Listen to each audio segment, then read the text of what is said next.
Welcome to the first episode in my new mini-series, Teaching Music with Minecraft. If you are looking for ideas that are fun, engaging, and a great way to connect with your students, then you are in the right place. Each week, I'll be sharing one popular Minecraft music disc, starting off with Otherside by Lena Raine. Now, you won't hear the actual soundtrack in my video because I'm just here sharing lesson ideas, but be sure to check out the video description where you can find a link to listen to the actual recording, and go check out my blog post if you want to see a written description of these lesson activities. The first activity we can do with Otherside music disc is teaching kids about chord progressions.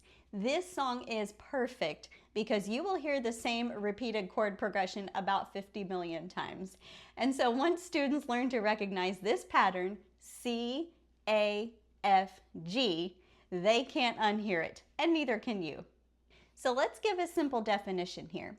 A chord progression is sort of like the foundation or the building blocks of a song. All the other notes in the melody are built on top of this foundation. And when you listen to a recording of Otherside, pay special attention to this pattern. I'm going to play it in my left hand. It goes C, C, A, F, F, G, G. See if you can start to recognize it.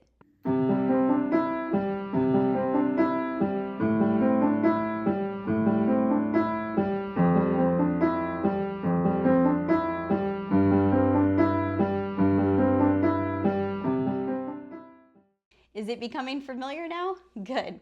So let's think about what types of instruments we could use to teach that chord progression. Obviously, if you have a piano or a keyboard that you can use, those are great options. But let's think about other things such as boomwhackers, or if you have access to Orff instruments like a xylophone, even handbells would work really well for this. Basically, any pitched instrument that can play the notes C, A, F, and G will work just fine.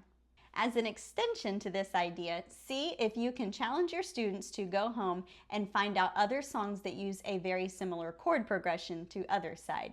Now, they might have the notes arranged in slightly a different order. A common one would be C, G, A, F. So they might have to do a little bit of digging, a little bit of researching, but trust me, there are tons of songs out there that use a similar chord progression to this one. Next up, let's talk about the rhythmic ostinato we hear in Otherside music disc. Ostinato simply means a short rhythmic pattern that gets repeated over and over.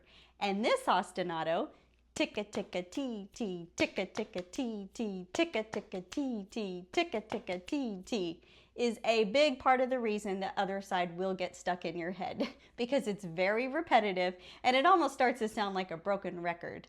But when we break it down, it's really just a set of 16th notes followed by a pair of 8th notes. So how can we use this as an activity?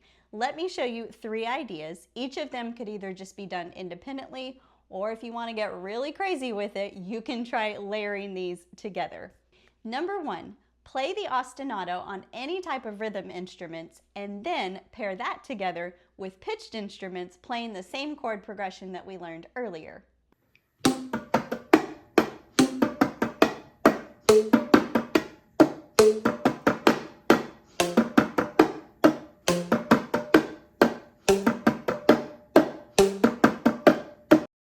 Number 2, perform the rhythms using body percussion, any combination you want. And just for some added fun, you can have one group of kids bounce some type of ball on every single strong downbeat they hear, while the other group of kids continues to perform the body percussion, showing 16th notes and 8th notes.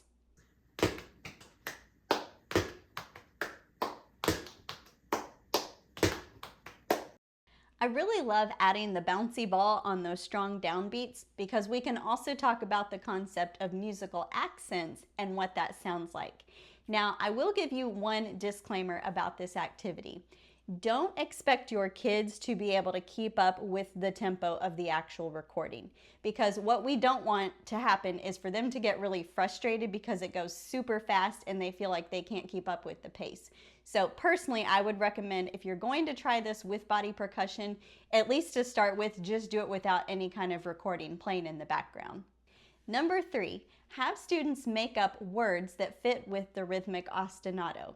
Now, it could be any type of words they want to make up, but I'm going to show you some examples that fit with our Minecraft theme, such as running from a creeper, running from a creeper, chopping down a forest, chopping down a forest, hiding from a zombie, hiding from a zombie, eating lava chicken, eating lava chicken. The sky is the limit. Whatever they want to come up with is fine as long as it's appropriate. But it really can be a fun way to kind of assess their rhythmic knowledge. Can they choose correct words that fit with the 16th notes and the 8th notes? Last but not least, let your students discuss what they hear in Otherside using musical terms, or let them write a written critique.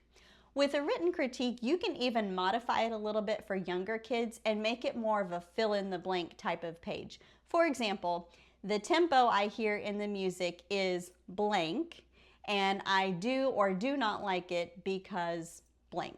With older students who are able to write more independently, you can have them write a longer musical critique and share their opinion, because after all, that's what a critique is, but still make sure that they are using correct musical terms to describe what they hear, such as tempo, dynamics, rhythm, and so on.